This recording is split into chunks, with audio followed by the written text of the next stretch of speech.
સરકારી technical high school પાલનપુરના in charge Acharya Shri મધુસૂદનભાઈ Khushaldas Shrimali ગામ ચડોતર સરકારી ટેકનિકલ હાઈસ્કૂલ પાલનપુર ખાતે આજરોજ શ્રી મધુસૂદનભાઈ ખુશાલદાસ શ્રીમાળીનો ભાવદર્શન કાર્યક્રમ યોજાયેલ હતો। આ કાર્યક્રમમાં સમાજ બંધુઓ, આગેવાનો, કુટુંબીજનો તેમજ પરિવારો ખૂબ મોટી સંખ્યામાં હાજરી આપી હતી। કાર્યક્રમમાં મધુસૂદનભાઈના તમામ વિદ્યાર્થીઓ અને આઈટીઆઈ સ્ટાફ, સરકારી ટેકનિકલ હાઈસ્કૂલના તમામ સ્ટાફ, તેમના મિત્રો હાજરી આપી આ ભાવદર્શન કાર્યક્રમને સફળ બનાવ્યો હતો। શ્રી મધુસૂદનભાઈની 29 વર્ષની નોકરી નિર્વિઘ્ન સુખરૂપ પૂર્ણ કરી પરમ કૃપાળુ પરમાત્મા શ્રી મધુસૂદનભાઈના ઉપર ખૂબ આશીર્વાદ વર્ષાવે। હવે પછીનું તેમનું જીવન સામાજિક કાર્યક્રમ અને સમાજને લાભ મળે તેવી આશા સાથે પ્રભુને પ્રાર્થના કરીએ છીએ।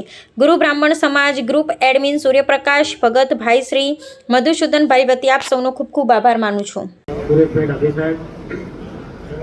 માન્ય એના પૂર્વ આચાર્ય માન્ય શ્રી એસ.એમ. ઓઝા સાહેબ, મારા ગુરુ કે મારી આજે આ સંસ્થા ખાતે આ 29 વર્ષની લોબી મજલ જેમના તકે પૂરી થઈ છે એવા માન્ય શ્રી એસ.કે. પટેલ સાહેબ, મારા ખાસ સંગત મિત્ર એવા એ.પી.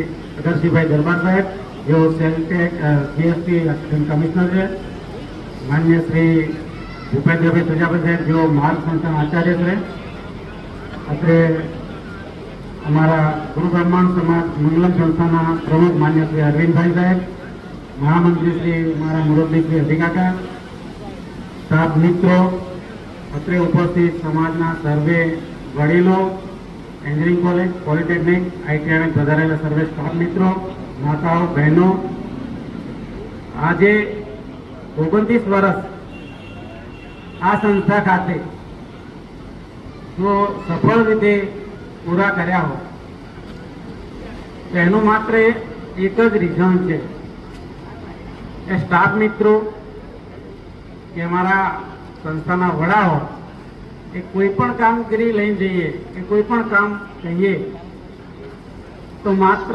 એમનો એક જ શબ્દ છે કે તમે કામ કરો, હું બેઠો છું, તમે કામ કરો, હું બેઠો છું। અને હું બેઠો છું એ આવે એટલે આપણને એ કામ કરવામાં ભલે ગમે તે તકલીફો આવે તો કશો વાંધો ના આવે।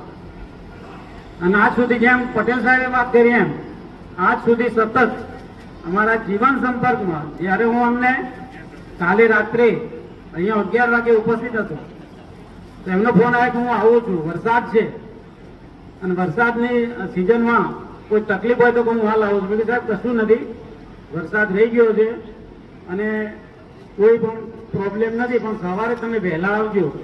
તો આજે સવારે 9:15 આવી ગયા સંસ્થા ખાતે, 9:15 પોતે નિવૃત્ત છે, 8 વર્ષ થઈ ગયા, ભાઈ નિવૃત્ત છે છતાં આજે 8 વાગે આવી ગયા।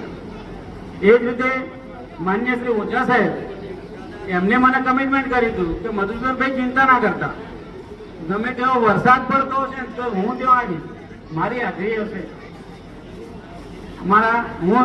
હું ડાભી સાહેબને મેં ફોન કર્યો હતો કે સાહેબ મારે તમને આમાં એમની તબિયત સારી નથી, નાદુરસ્ત તબિયત હતી, લગભગ 15-20 દિવસથી તેઓ રજા ઉપર હતા, ઘરે હતા। મેં એમને ફોન કર્યો કે સાહેબ તમને આમંત્રણ આપવા ઘરે આવવું છે। મને કે આમંત્રણ આપવા જ આવવું હોય તો ના આવતા, તડકાની તડકો છે, અત્યારે ગરમી છે, તમે હેરાન ના થતા।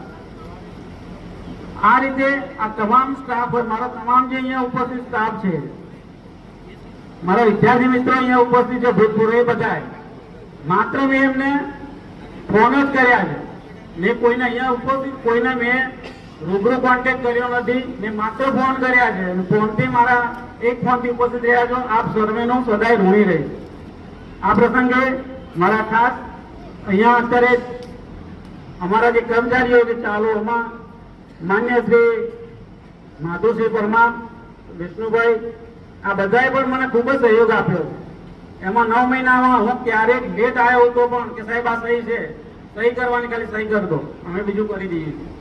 આમનો આ સહકાર છે અને એ સહકારના કારણે જ આજે 29 વર્ષની લોબી મજલ સુખરૂપ આપી શકે છે। આ સાથે હું સંસ્થાના પરિવારને અહીંયા જે હાજર છે એમને કહું છું કે તમારે જ્યારે પણ કંઈ પણ કામ પડે મને બોલાવજો, હું અહીંયા કોઈ પણ કામ માટે હાજર રહીશ। અને અમારી 29 વર્ષની નોકરીમાં અહીંયા ઉપસ્થિત મારા પૂર્વ સ્ટાફ મિત્રો હોય એ અહીંયા અત્યારે જે ચાલુ સર્વિસે મિત્રો હોય કોઈને મારાથી કંઈ પણ કહેવાઈ ગયું હોય તો ક્ષમા યાચું. અસ્તુ જય હિન્દ.